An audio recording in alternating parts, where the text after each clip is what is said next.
Anak-anak, pada kesempatan ini kita akan belajar mandiri. Kalian silahkan lihat, tonton, pelajari video ini, lalu nanti kalian membuat sebuah refleksi. Pelajaran mandiri pada kali ini topiknya adalah Hari Raya Penampakan Tuhan atau Epifani. Pada pembelajaran kali ini ada 3 tujuan yang ingin kita capai. Yang pertama, nanti kalian mengetahui apa sih Epifani itu, lalu kapan sih dirayakan. Lalu yang kedua, kalian bisa mengetahui makna Hari Raya Penampakan Tuhan untuk pertumbuhan iman kita ini apa. Dan yang ketiga, kalian diminta membuat refleksi pada akhir pembelajaran ini. Nah, untuk memahami peristiwa Epifani atau Hari Raya Penampakan Tuhan, baik kalau kalian membaca sebelumnya dari Injil Matius bab 2 ayat 1 sampai 12. Bab 2 ayat 1 sampai 12 yang mengisahkan orang-orang Majus dari timur mencari Sang Mesias yang baru saja lahir dan dia menemukan bayi Yesus. Silahkan kalian baca. Hari Raya Penampakan Tuhan ini tidak bisa dilepaskan dari hari Natal. Mengapa? Karena ini adalah lanjutan. Jadi yang dimaksud Hari Raya Penampakan Tuhan atau Epifani itu adalah peristiwa 3 raja dari timur atau orang-orang Majus dari timur itu menemukan bayi Yesus lalu menyembah dan memberikan persembahan kepada bayi Yesus sebagai Mesias. Saya ulangi, Epifani atau penampakan Tuhan, Epifani itu adalah artinya penampakan Tuhan, adalah hari raya di mana 3 orang raja atau orang Majus itu mencari Yesus lalu menemukan Yesus, menyembah dan memberikan persembahan. Yesus sebagai Mesias, sebagai penyelamat dunia. Nah, kapan ini dirayakan? Hari Raya Epifani ini dirayakan pada hari Minggu setelah Hari Raya Keluarga Kudus. Sementara Hari Raya Keluarga Kudus itu adalah hari Minggu setelah Hari Raya Natal. Jadi rangkaiannya Hari Raya Natal, lalu Hari Raya Keluarga Kudus, dan kemudian adalah Hari Raya Penampakan Tuhan atau Epifani. Ini adalah rentetan rangkaian daripada Natal. Dan nampak sekali di dalam Injil Matius bab 2 ayat 1 sampai 12.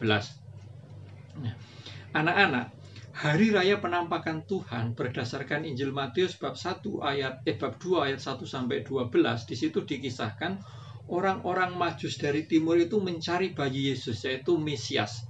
Mereka dituntun bintang, dan bintang itu berhenti persis di atas kandang tempat Yesus dilahirkan.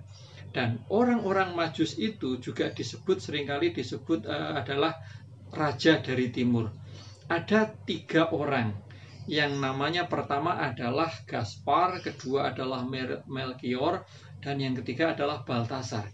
Jadi Hari Raya Penampakan Tuhan ini adalah bertemunya 3 raja dari timur ini kepada bayi Yesus, dan mereka menyembah dan mempersembahkan persembahan. Yang dipersembahkan tadi ada apa? Ada 3 ya. Yang pertama emas, kedua kemenyan, ketiga mur.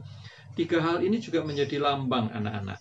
Emas itu adalah logam yang mulia, logam berharga yang mensimbolkan adalah raja.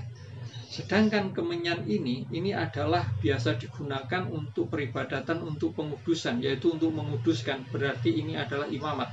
Dan yang ketiga ini adalah mur. Mur itu adalah getah pohon mor yang baunya wangi seperti balsam. Untuk apa? Untuk mengurapi jenazah. Ini adalah simbol kenabian. Jadi dengan mempersembahkan 3 persembahan ini, 3 raja itu menyembah Yesus sebagai raja, sebagai imam, dan sebagai nabi. Itu adalah makna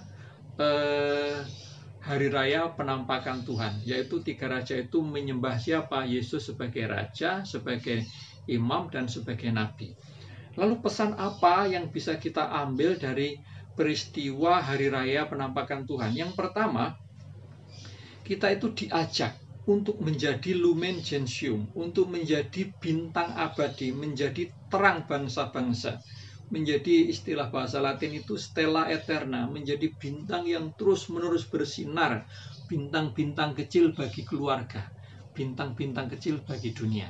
Dan yang kedua, pesannya agar kita terus-menerus mencari Tuhan di dalam hidup kita, walaupun seringkali mungkin mengalami kesulitan, kelelahan, kejengkelan, kebosanan, tapi tidak boleh bosan-bosan, kita harus terus mencari Tuhan. Dan pesan yang ketiga dikatakan kepada kita bahwa kita percaya di dalam proses pencarian Tuhan itu Tuhan selalu membimbing, seperti 3 raja tadi dibimbing oleh bintang, kita pun dibimbing oleh Roh Kudus untuk selalu menemukan Tuhan, tentu dengan cara mengesampingkan hal-hal yang tidak penting. Kalau kita malas, harus kita atasi rasa kemalasan itu, dan kita diminta mempersembahkan yang terbaik dari milik kita kepada Tuhan. Nah, sebagai refleksi anak-anak, silakan kalian menuliskan apa ya yang akan Anda lakukan untuk mengembangkan bakat, mengembangkan kemampuan Anda. Apa yang bisa kamu lakukan untuk mengembangkan kemampuan bakat kalian supaya menjadi bintang di tengah keluarga, bintang di sekolah, bintang di dunia. Nah, jawaban itu kalian tulis di dalam kolom komentar di YouTube di bawah ini. Itu saja, dan silahkan kalian mendalami lagi, membaca Injilnya dan membuat refleksi. Amin. Tuhan memberkati.